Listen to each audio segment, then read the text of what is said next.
Не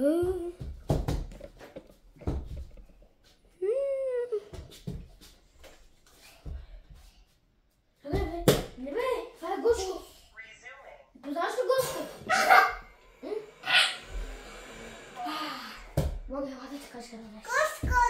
Синитка, бе! Това е Гошко! Това е Гошко. Остави Гошко да ме рабе, няма грам мозък. Остави това Гошко. Това е Гошко.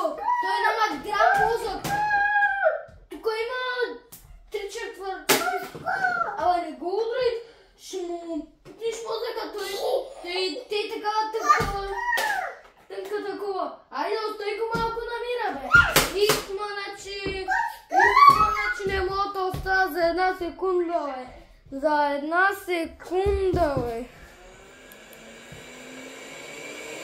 Ихма, значи, бе, значи. Абе, къде тръгна такова, бе? Ма къде тръгна, бе? Има, значи, бе. Мама, някакви, ти не трябва да такуваш. Какво правиш, ще? Абе, Гошко, не, остави Гошко на мира. Да, бе, той трябва да се зареди, защото няма мозък. Трябва да му заредим мозъка. Зареждай мозък! Зареждай се мозък! Не, бе, остави го да се заредиш, ще го повредиш, ще го прибиш. Направо тука.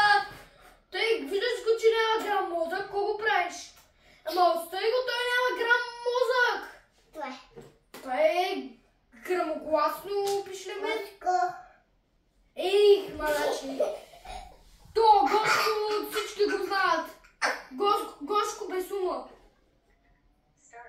Абе, остави го, той трябва да се почини малко, да му се зареди мозъка. Гледаш го, че няма грам мозък. Гледаш го, че няма грам мозък, остави го малко на мира. Остави го на мира, гледай го малкото миличко детенце. Той няма грам мозък, остави го на мира. Това му е ума само. Трябва да се зареди малко. Айде, зареждай се, бе, тук че е това. Абе, трябва да се заредиш, бе. Не мърдай. Евика. Сеча, абе, остави го малко на мира. Ето, изключи го, бе, рао. Не. Айде, ела да се стъгнем. Утре пак ще го посетим, защото няма грам мозък.